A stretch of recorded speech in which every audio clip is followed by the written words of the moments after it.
Bueno, amigos del programa En Defensa de la Patria, estamos aquí ahora con el coronel Morote, Fernando Morote Solari.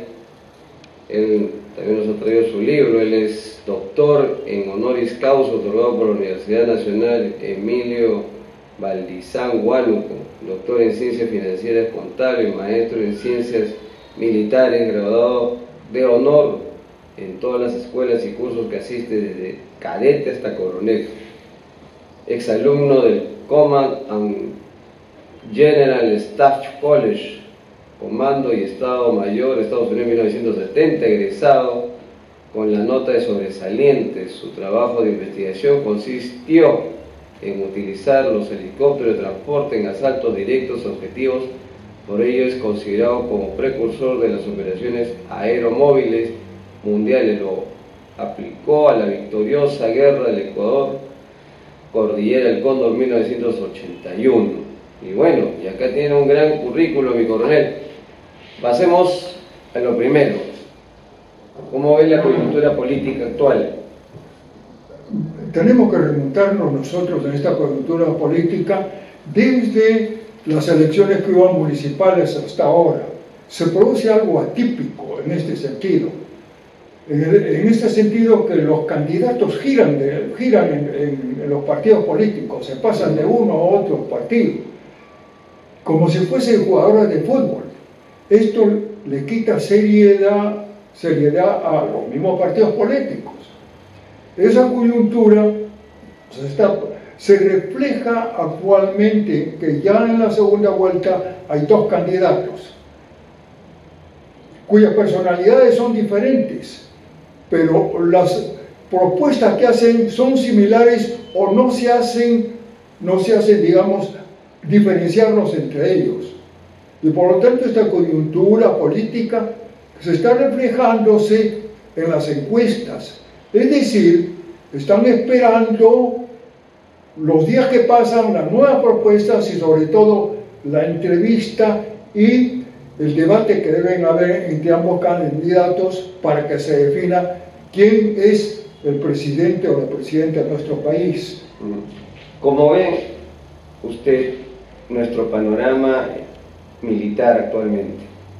¿Se ha recuperado la capacidad militar del Perú o no?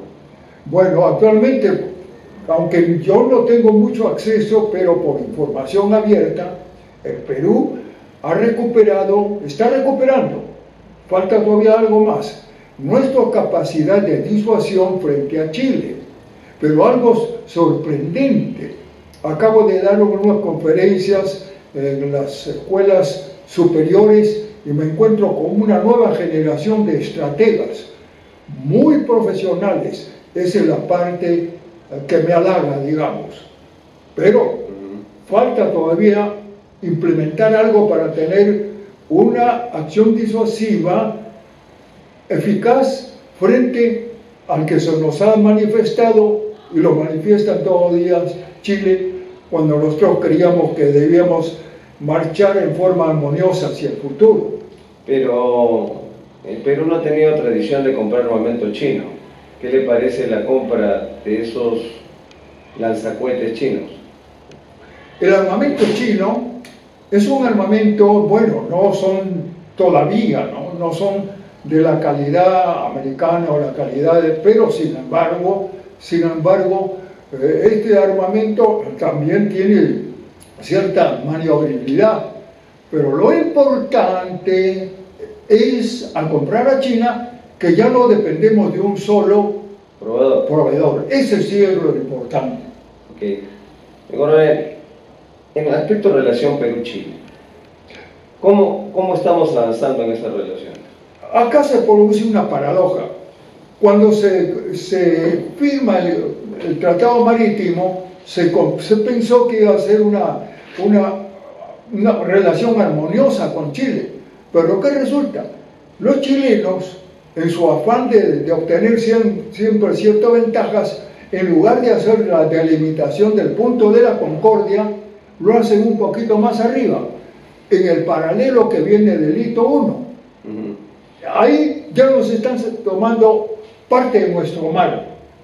Sin embargo, esa acción que hace, de donde comienza la delimitación que hace la Haya, sin embargo, ese pedazo que le están llamando el Triángulo Sur, desde el punto de la Concordia hasta el Distrito 1 hay una costa, y esa costa tiene su mar territorial. Yo me acuerdo que en la época que usted me enseñaba en la Escuela de Aviación Civil, ahí en el año 90, usted nos mostró por primera vez un mapa en el cual hablaba de la equidistancia, ¿no? Claro. Estamos hablando del 90. Sí. Ahora, ¿cómo ve el fallo de la Haya? ¿De una u otra forma se da respaldo a su análisis, su libro de geopolítica? Más bien, sí, es un respaldo, pero me permite usar un juego geopolítico. Como te dije antes, que al dejar un pedazo de costa tiene su mar territorial de 200 millas. Esto significa que el mar que le ha quedado a Chile por parte del Haya, que es un mar muy rico en peces, es mar corporativo como el Perú. Aunque ahora están diciendo, no, que es que Costa Seca. Costa Seca no está, si está en el Tratado del Haya se extralimitó, porque a ellos solamente se les ha dicho el límite marítimo. Y por lo tanto, Chile ha dejado abierto una puerta para futuras negociaciones. En 1975, Sí. ¿hubo plan de ataque a Chile? Mire, hay un dicho muy común que dice, la guerra avisada no mata gente. Ok. Entonces, una guerra que todo el mundo lo sabía. Entonces no podría ser, no responde a los cánones de un estratega. Y por lo tanto, sí había un plan, no lo conozco, pero sí lo escuchaba, que era limitado hasta la quebrada Camarones para quedarnos todos a Arica. No, el estratega cuando hace una guerra lo planifica para ganar toda la guerra, o sea, en el campo de batalla y en el campo político. Ahora, por esa época yo estuve en Fort Leavenworth, y ahí ya sabían todos que el Perú quería atacar y que Chile le quería atacar. Y un amigo boliviano me dijo que había captado que a Chile la CIA le había dado gas salín, y por lo tanto se supo después que cuando se pensó que el Perú iba a atacar, se retiró 300 kilómetros, ordenó Pinochet, posiblemente para echar el gas salín, porque esos tanques rusos no tenían una defensa eficaz contra el gas. Ese tipo de gas. Sí. Entonces, ¿qué resulta? Pues era una guerra que se iba a hacer vulnerando todos los principios de la guerra. ¿Consideraba necesaria esa guerra? ¿O no era necesaria? necesario. ¿Por qué? No era necesario. ¿Por qué? Porque primero uno tiene que ir al campo diplomático. Y si en el campo diplomático se podría reclamar todavía, primeramente que no estaba definido el mar territorial. Segundo, que nosotros tenemos soberanía compartida de Arica y Tarapacá con Chile, que Chile no puede entregar a ninguna tercera potencia. Entonces nosotros teníamos argumentos para poder negociar, y además teníamos nosotros una zona peruana que se había comprado para Tarapacá, que hasta ahora debe existir. Entonces, primero hay que ir al campo diplomático. La guerra es como última instancia. Dentro de todo este panorama de esta casi guerra del año 75, en su criterio como estratega que ha sido, como militar que ha sido, ¿lo hubiéramos ganado? Bueno, se rompió el secreto, se rompió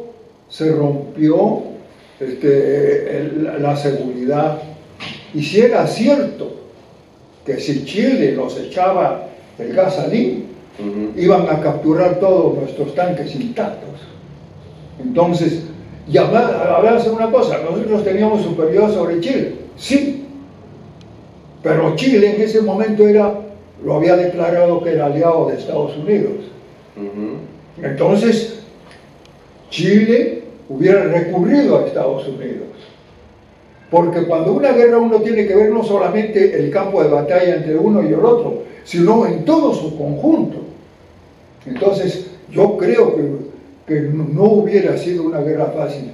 Y de repente no la ganamos. De repente, muy... Por lo que le digo, una guerra no puede usted decirle al otro voy a atacar así con esto y con el otro. Caramba. En una entrevista que le hicieron a Morales Bermúdez, él dice de que nunca hubo un plan de ataque, y segundo, él dice de que de haberse producido había la presión de Ecuador también que podía invadirnos. Pero yo considero que esa apreciación no es tan exacta, porque en el año 81, y bajo la estrategia que usted planteó, prácticamente a Ecuador lo vencimos en menos de 7 días. Sí, sí. ¿Usted qué opina de eso, no? Sí, bueno, era una posibilidad de que podría entrar Ecuador, es una posibilidad, pero no era lo más peligroso. Lo más peligroso es que podías tener el apoyo de Estados Unidos. Hablando francamente, pero ahora las cosas han cambiado, ¿no? En este momento, por ejemplo, hablando de Chile, a pesar de las acciones de un grupo de chilenos y no de todo, Chile, para mí, dentro del estudio de la teoría del poder, Chile, su destino manifiesto es marchar con el Perú hacia el futuro. No le queda otra cosa.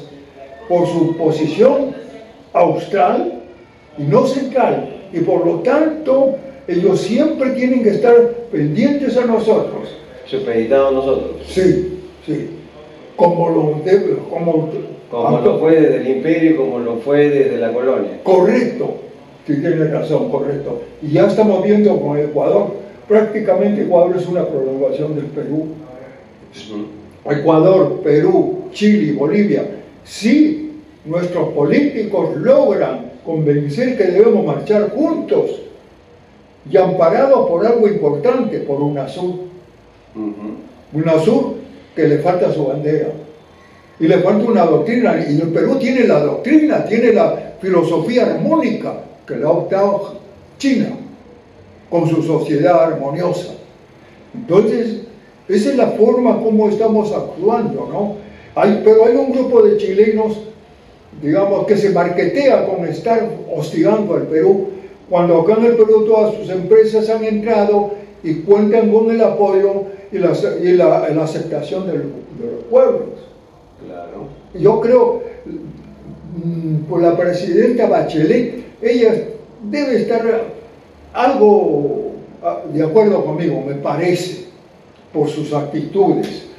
Claro, su grupo que le dice que hay que hostigar al Perú está viendo que están dándole la espalda a la historia. Estados Unidos, en este momento, de acuerdo a cómo se está desarrollándose, ya no va a buscar lo que hacía antes en cada área un gallito de pelea. Su gallito de pelea para Sudamérica era Chile, pero se demostró que Chile con Brasil no forma un eje. Estamos viendo cómo Brasil está un franco desbalance, una disminución de su desarrollo y poderío. Pero Brasil más mira a Perú que a Chile. Brasil, sí. ¿Por qué forman un eje central? Si aquí tenemos nosotros Sudamérica y cortamos a la mitad. Exacto. Nosotros estamos a las 9 en las agujas del reloj y ellos están a las 3. Y cortamos la mitad. Claro, ¿recuerdas tú de la clase de geopolítica? Vamos a hacer una pequeña pausa y volvemos con nuestro programa En Defensa de la Patria. Bueno, habíamos continuado con nuestro programa En Defensa de la Patria con el coronel Fernando Morote Solari, quien ha sido mi maestro en Defensa Nacional en la Escuela de Acción Civil, y bueno, es un gran invitado de honor aquí al programa y sobre todo para hablar sobre temas coyunturales. Bueno, entonces, en esa época, con relación pues al tema chileno, ¿no? ¿Usted cómo veía las posibilidades estratégicas de de tener que agarrarse, bueno, hay una necesidad de repente en muchos sectores de las Fuerzas Armadas de recuperar Arica, ¿no? Y cómo esto se enquista en nuestras propias Fuerzas Armadas. Sun Tzu dice así: el estratega debe ser un hombre sereno. El estratega no puede llevarse por criterio ni por su carácter.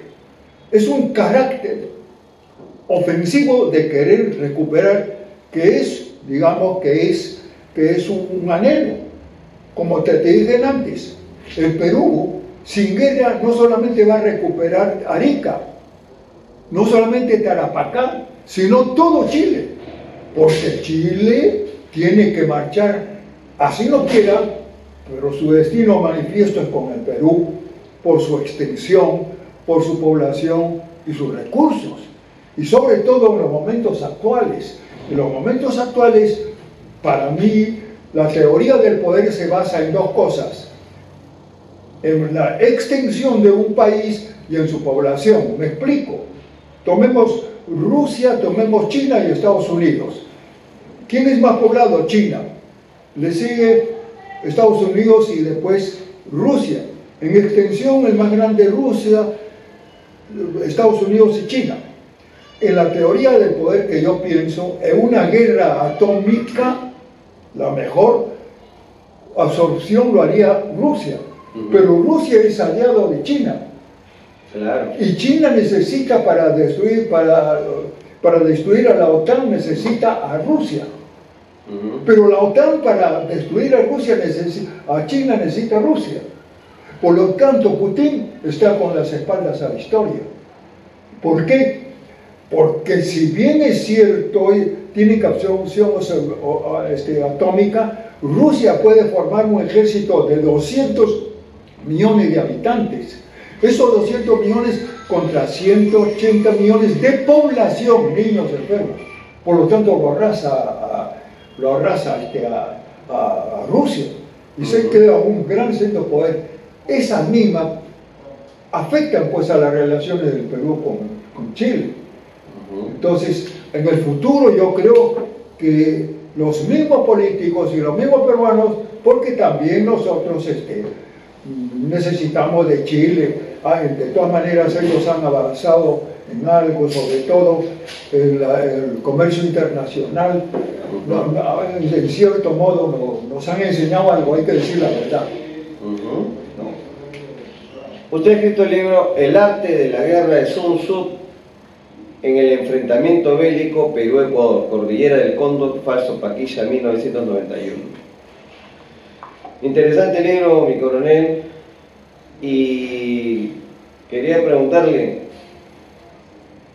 ¿cómo fue ese conflicto? Usted que fue el estratega en ese momento. Vamos a situarnos en el tiempo. Hay dos.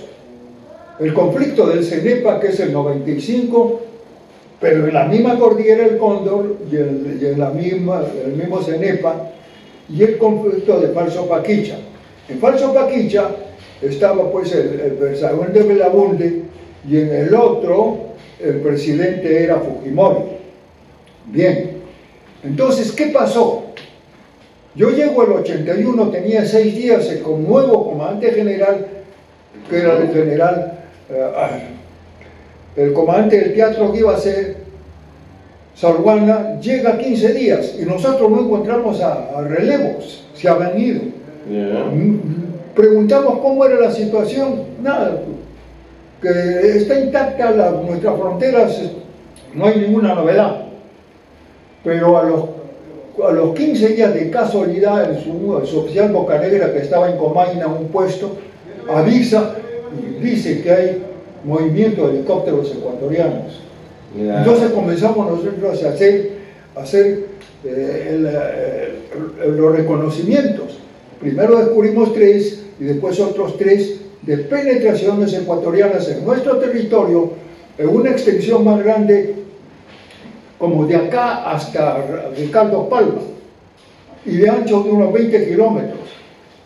Y eso seguía el CENEPA, marcando una nueva línea divisoria hasta el río Marañón. Pero algo importante, estaban por inaugurar el presidente Roldós.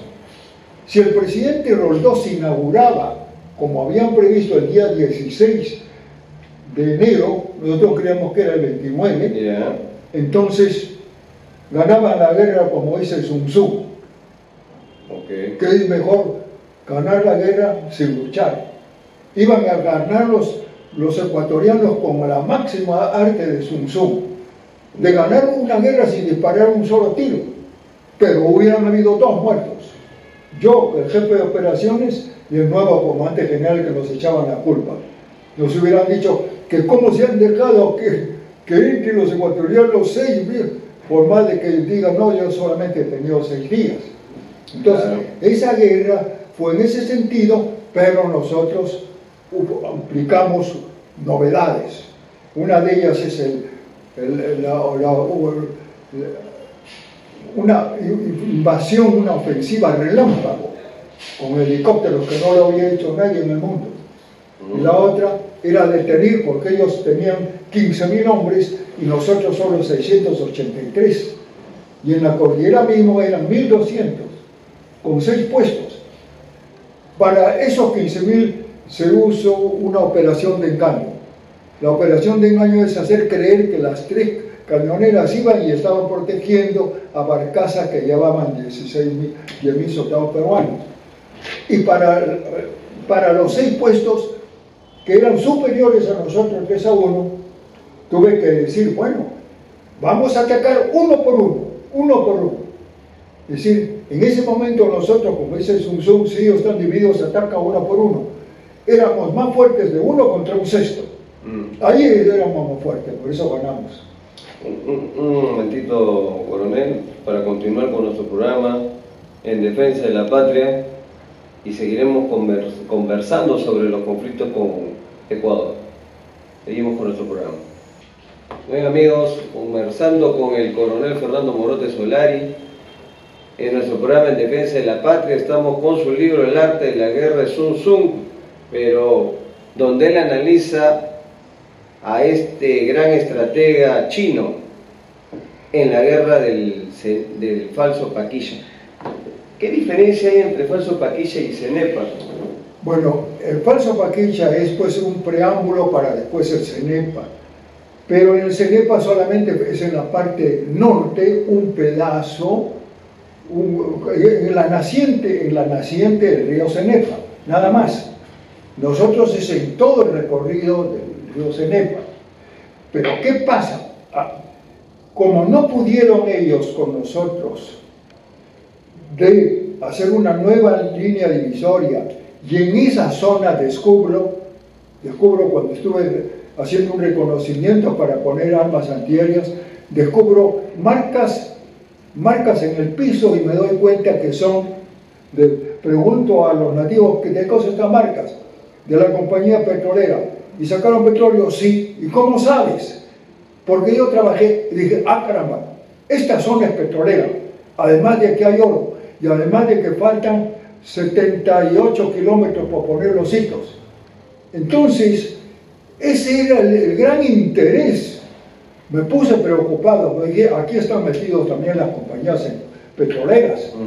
Entonces, como no pudieron, sin embargo, cuando termina, yo hago un reconocimiento, dije, aquí no me va a entrar ningún ecuatoriano. Personalmente hago un reconocimiento con helicópteros.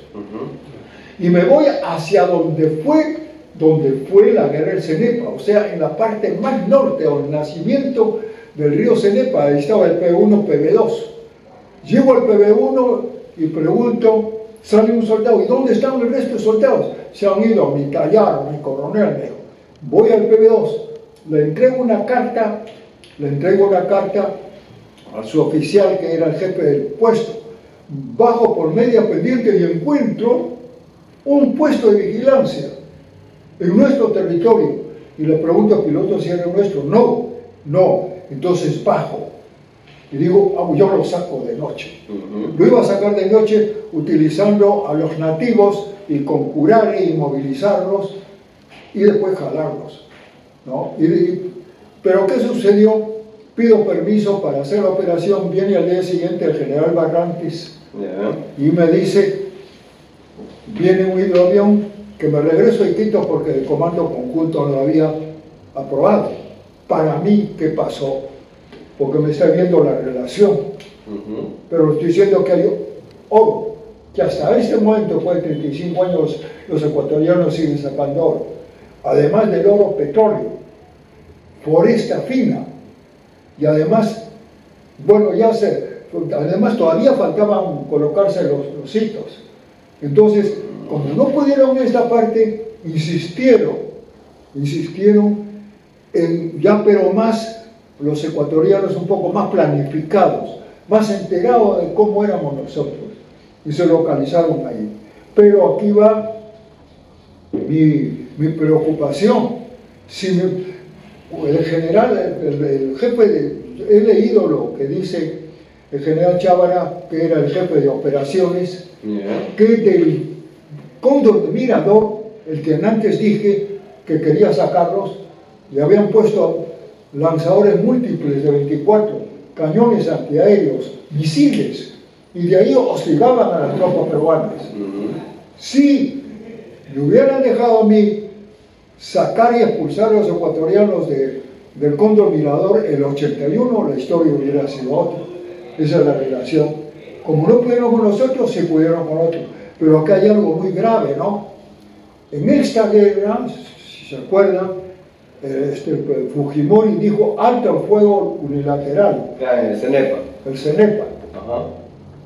Eso técnicamente es una especie de querer decir yo ya no quiero pelear.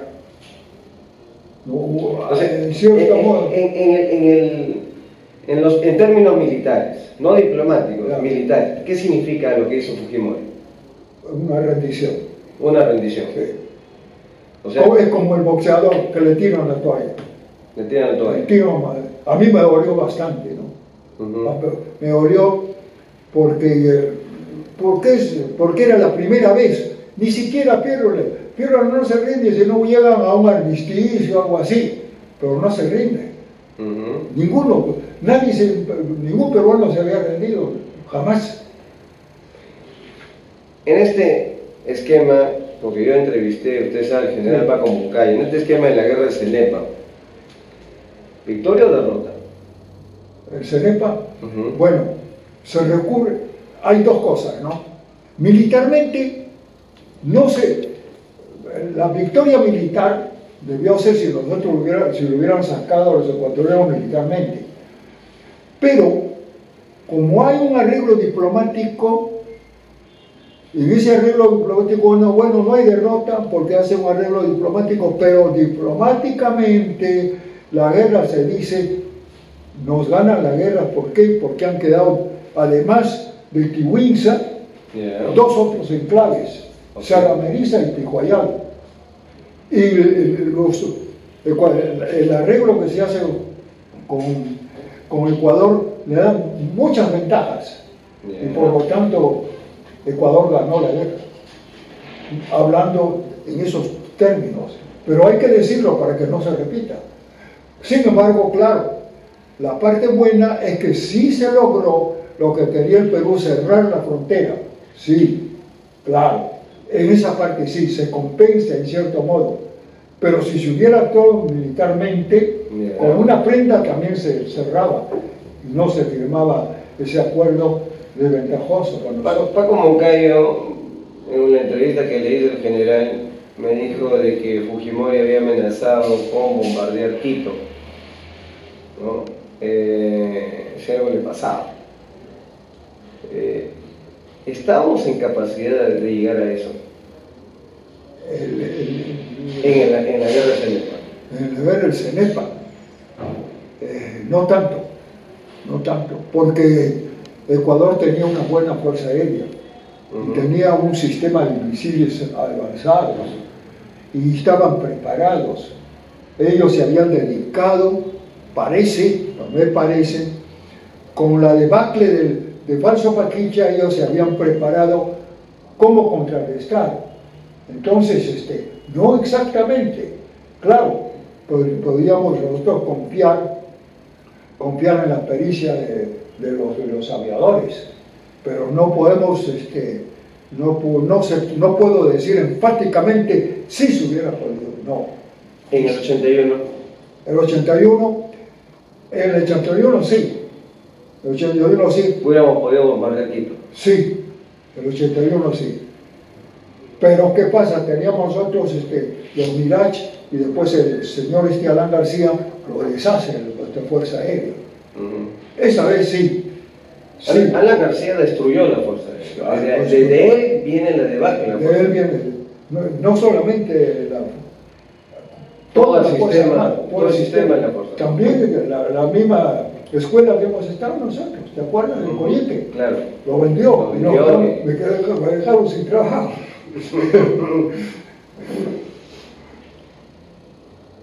Dentro de estos análisis que usted ha hecho y sobre todo donde usted vivenció el tema del falso Paquilla, ¿cómo es la aplicación del helicóptero en este bueno.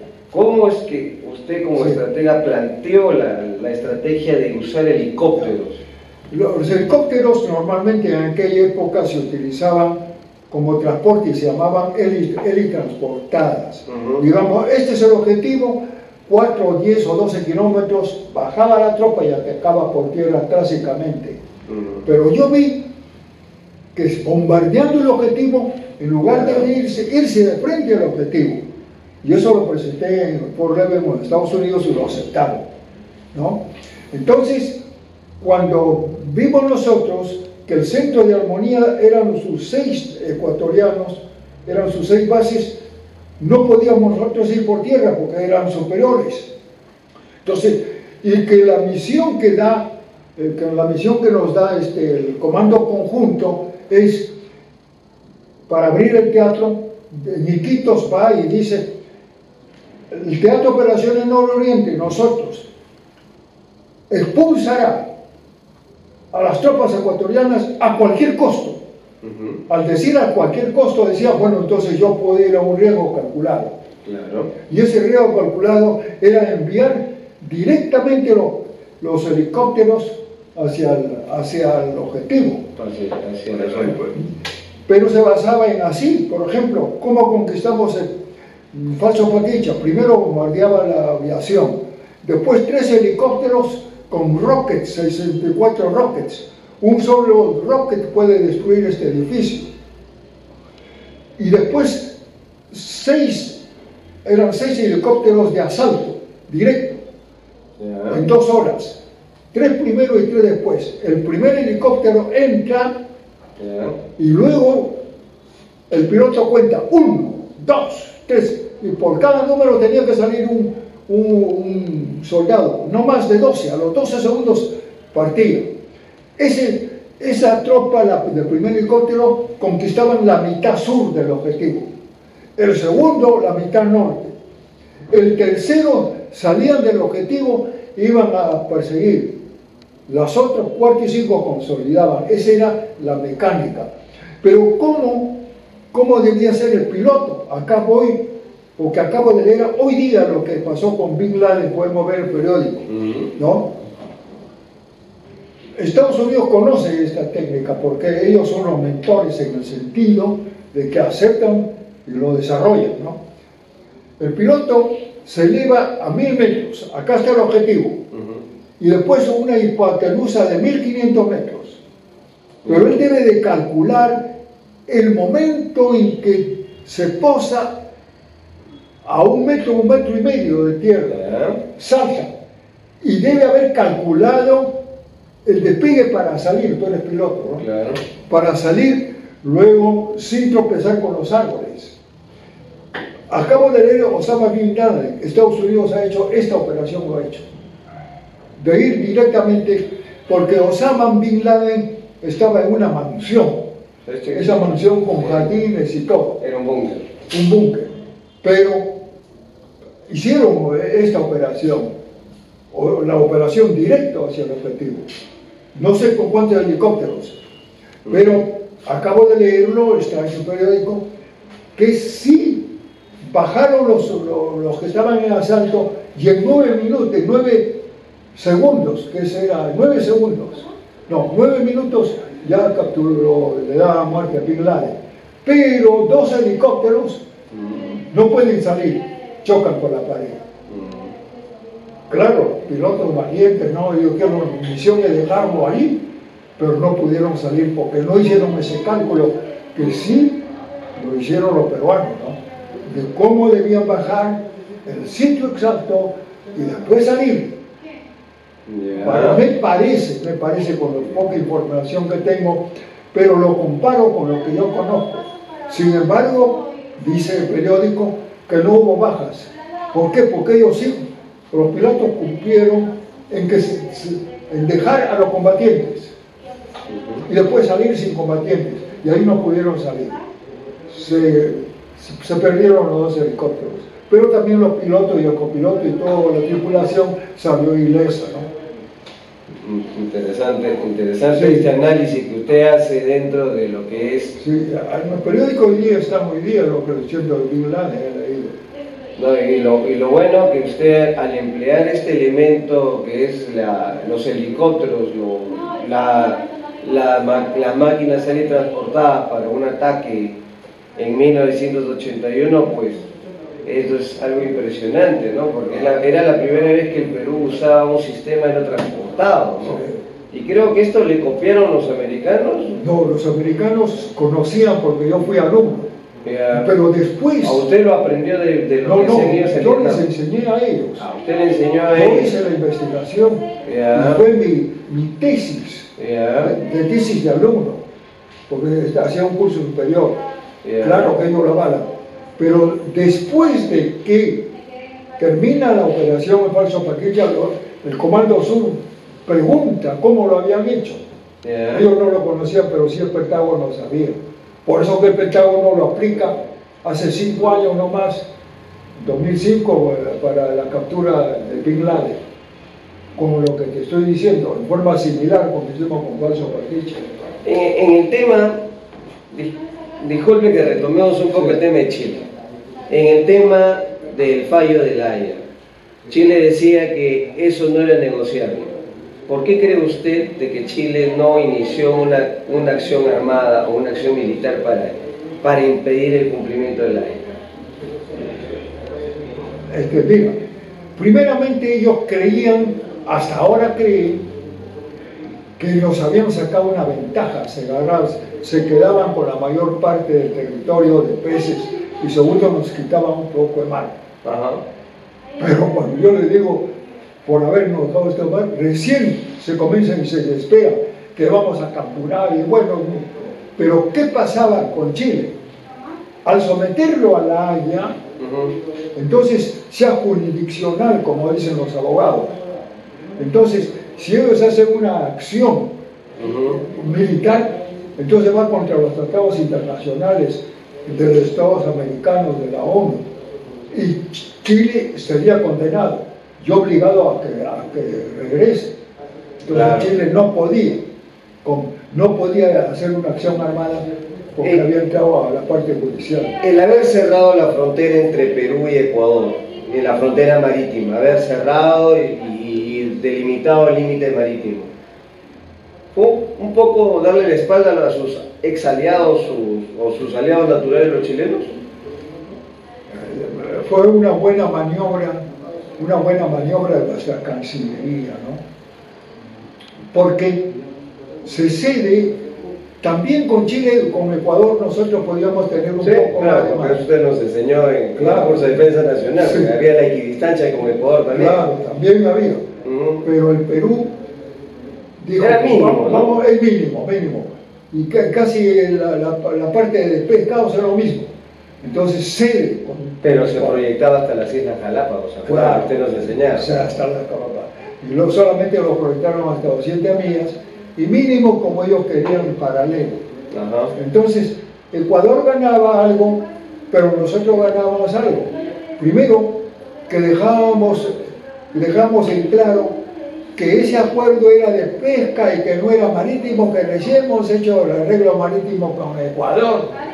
Y por lo tanto, como ustedes lo que hablan que era hacer un acuerdo de pesca en paralelo, tenemos que hacer un arreglo marítimo como hicimos con Ecuador. Entonces, Fue una buena estrategia diplomática del Perú. Excelente. Cedimos un poco, pero ganamos frente a Chile.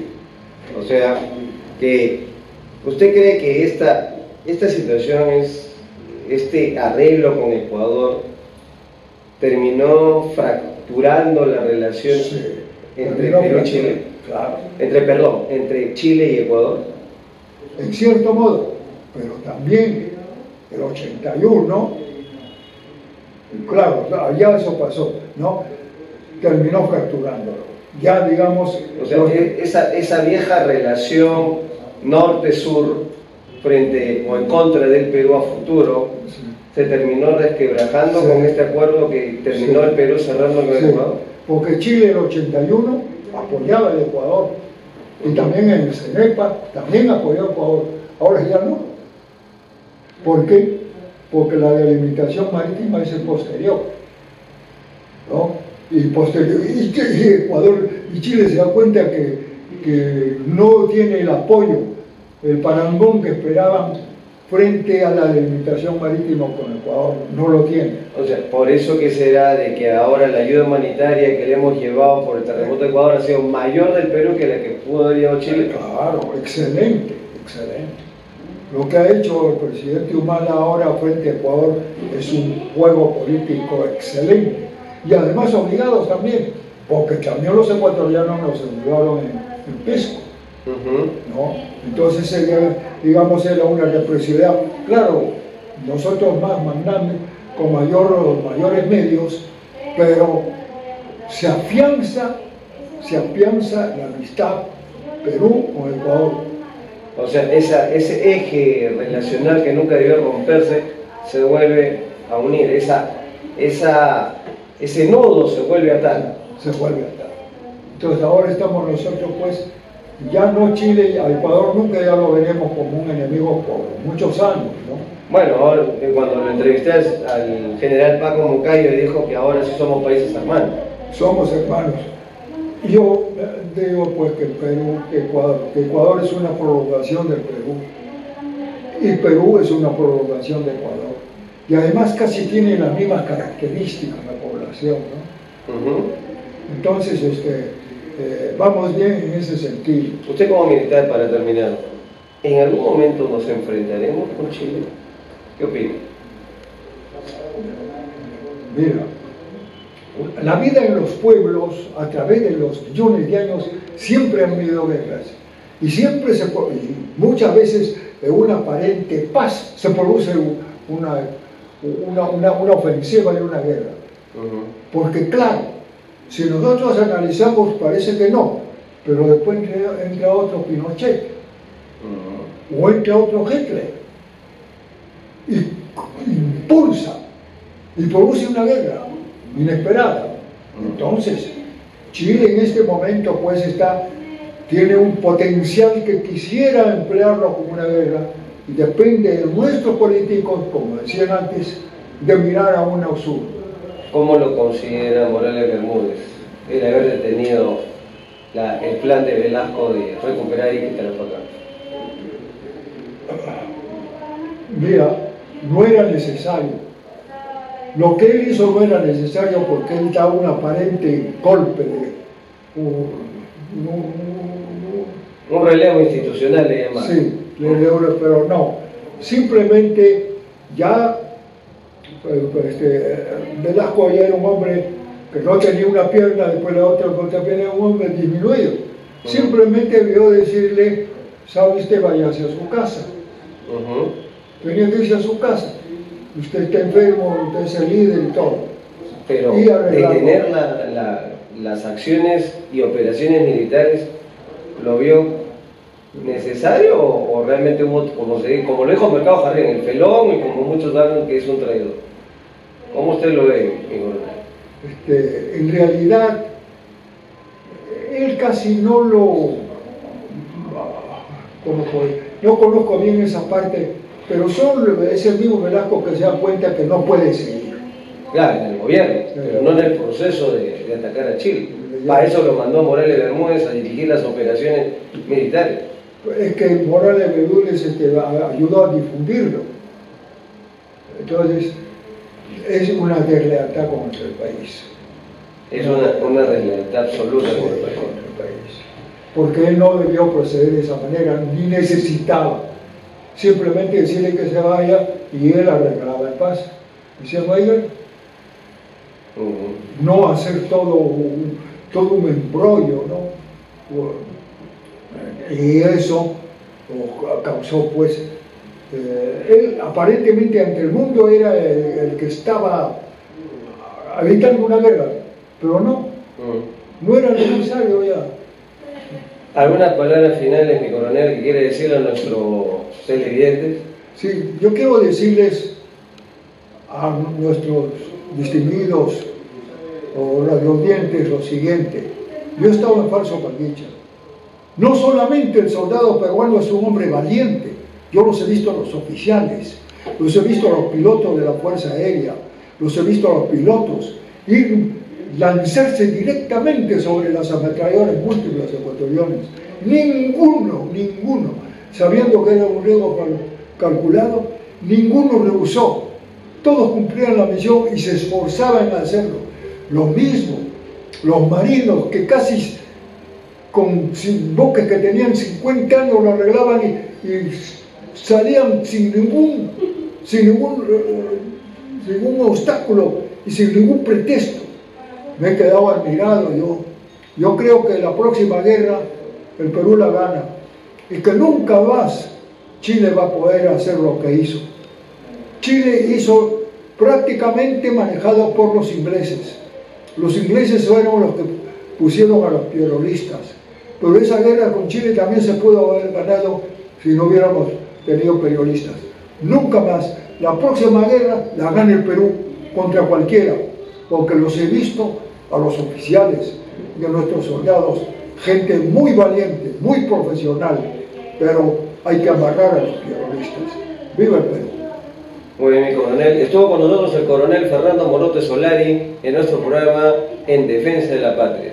Muchas gracias y hasta la próxima semana.